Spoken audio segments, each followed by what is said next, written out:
തൃശൂരിലെ അത്താഴ പട്ടിണിക്കാരെ അന്നമൂട്ടുന്ന യെസ് ഇന്ത്യ ഫൗണ്ടേഷൻ 6ാം വർഷത്തിലേക്ക്.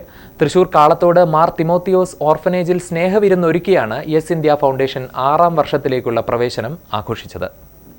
തൃശൂർ കാളത്തോട് മാർ തിമോത്തിയോസ് ഓർഫനേജിൽ സ്നേഹവിരുന്നൊരുക്കിയാണ് യെസ് ഇന്ത്യ ഫൗണ്ടേഷൻ 6ാം വർഷത്തിലേക്കുള്ള പ്രവേശനം ആഘോഷിച്ചത്.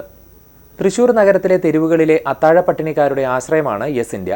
6 വർഷത്തോളമായി നഗരത്തിലെ പടിഞ്ഞാറേക്കോട്ട, കിഴക്കേക്കോട്ട, സ്വരാജ് റൗണ്ട്, പുത്തൻപള്ളി എന്നിവിടങ്ങളിലെ തെരുവിലെ നിരാലംബർക്ക് രാത്രികാലങ്ങളിൽ സൗജന്യ ഭക്ഷണപ്പൊതിയുമായി എത്തുന്നവരാണ് യെസ് ഇന്ത്യ ഫൗണ്ടേഷൻ അംഗങ്ങൾ. വാർഷികാഘോഷത്തിൽ Mar Thimotheos orphanage director father Nimson, Josemon Kollannur എന്നിവർ മുഖ്യാതിഥികളായി. Yes India foundation chairman advocate K Ramadas അധ്യക്ഷത വഹിച്ചു. Yes India PRO PV Prakash, Palakkad ജില്ലാ മാനേജർ രവീന്ദ്രൻ, എറണാകുളം ജില്ലാ മാനേജർ ഡാനിയൽ വർഗീസ്, പ്രമോദ് പാർലിക്കാട്, സുനിൽ പാറേക്കോവിൽ, ഷൈജു ജോസ്, ഹരി നായർ എന്നിവർ സംസാരിച്ചു. 5 വർഷം പിന്നിട്ട് 6ാം വർഷത്തിലേക്ക് കടക്കുന്ന യെസ് ഇന്ത്യ ഫൗണ്ടേഷൻ കഴിഞ്ഞ കാലയളവിലായി 5 ലക്ഷം സൗജന്യ ഭക്ഷണപ്പൊതികൾ വിതരണം ചെയ്തു.